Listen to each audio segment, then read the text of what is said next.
지금 저는 KBS 보도 기사를 보고 있는데요. 청와대가 꺼내든 전국민 고용보험, 가입률 0.4% 자영업자 설득이 관건. 청와대에서 공식적으로 종합적으로 발표를 하지 아니한 상태에서 언론의 추측성이 강한 보도이기 때문에 완전하게 그 면모를 이해하기에는 부족함이 있습니다. 그래서 이 뉴스만으로 보면 골자가 두 가지입니다. 이번 코로나19로 확인된 사회 경제적 위기에서 이 고용보험을 통한 전 국민의 사회적 안전망 확보가 얼마나 중요한가. 그래서 전 국민 고용보험제를 추진한다는 것이고, 거기에 놓여 있는 가장 큰 어려움이 자영업자를 의무적으로 고용보험에 가입시키는 데 있어서의 어려움. 이 두 가지 뉴스가 나와 있는데요. 정부에서, 청와대에서 다 생각하고 있을 것이라고 여겨집니다만, 혹시라도 우려되는 부분이 있어가지고 주제 넘은 얘기일지도 모르지만 이미 생각하고 계시겠지만 한마디 말씀만 드리자면, 지난번 최저임금 인상 추진에서도 그러한데요. 저는 개인적으로 그런 말들을 지난 몇 년 동안 많이 했습니다. 사실 문재인 정부 출범 전에 이미 말씀을 방송을 통해서 드렸습니다. 도대체 이 정부는 자영업자만을 위해서 존재하는 정부인가? 자영업자 특혜 정부인가? 자영업자를 너무 싸고 드는 게 아니냐?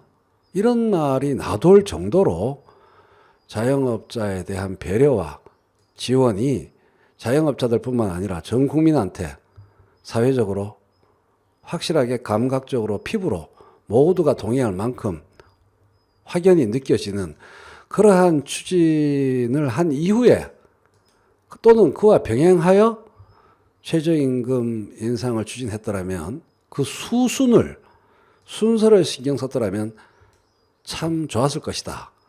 이런 생각을 최저임금 인상과 관련하여 많이 했고, 문재인 정부 출범 전에도 그러한 말씀을 라이브에서 드렸던 적이 있습니다. 이번에도 그렇게 자영업자들이 정부로부터 확실한 재정 지원과 혜택을 받고 있다는 것을 이론의 여지 없이 감각적으로 피부로 확연하게 느낄 수 있도록 하는 절차를 분명히 먼저 또는 동시에 설득력 있게 제공하면서 반드시 이 사회가 확보해야 되는 국가에 의한 복지의 공동 구매, 그것을 이뤄냈으면 좋겠다는 생각입니다. 제가 이제 매우 중요하게 생각하기 때문에 오히려 제 마음을 담기 위해서 따로 타자를 치지 않고 이렇게 뉴스 화면만 보고 말씀드리는데요.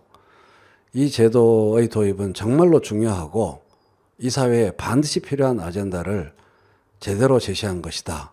전폭적으로 지지하고 열과성을 다해서 성원하고 싶습니다.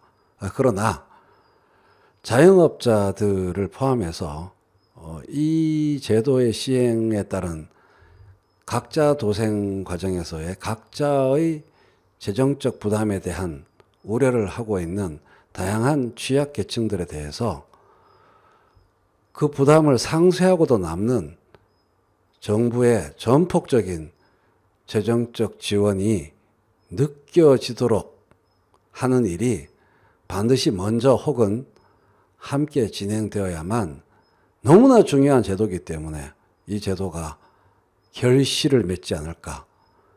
결실 맺지 않는 제도라면 의미가 없겠죠. 반드시 아름다운 결실로, 옥동자로 탄생하고 더 나은 복지사회를 앞당길 수 있으려면 이 제도의 가입과 관련된 취약계층에 대해서 정부가 피부로 느낄 수 있는 확연한 재정적 지원을 코로나 경제 위기 시기에 하고 있다라는 그런 느낌을 확실히 줄 수 있는 가시적이고 분명한 재정 지출, 재정 지원이 있어야 된다. 앞뒤의 문법적인 발화가 잘 맞아떨어지지 않을지라도 여러 번 반복해서 말씀드리고 싶습니다. 새로운 제도의 추진에 따른 국민 개개인의 재무적 부담을 상쇄하고도 남음이 있는 정부로부터의 확실한 재정적 지원, 서포트가 먼저 혹은 동시에 이루어져야 한다. 그러지 않으면 옥동자에 대한 기대가 옥동자가 안 나오는 결과로 이어지면 문제가 있을 수 있다. 정부와 여당과 청와대가 이미 그 부분을 다 생각하고 계실 거라고 저는 정말 믿고요. 아직 이 KBS 뉴스는 그러한 내용 전체 전모를 모르는 채 추측해서 기사를 낸 거라고 생각하고요. 그 순서와 구체적인 시행에서의 다양한 고려점을 충분히 생각하시고 궁극적인 지향점으로 전 국민 고용보험 제도 도입을 추진하고 있다. 이렇게 믿고 강력하게 지지의 의사를 표명하고 성원하고 싶은 마음을 표현하고 꼭 이루어졌으면 좋겠다. 잘 결실을 맺었으면 좋겠다. 이런 마음을 방송 목소리에 담아봅니다. 감사합니다.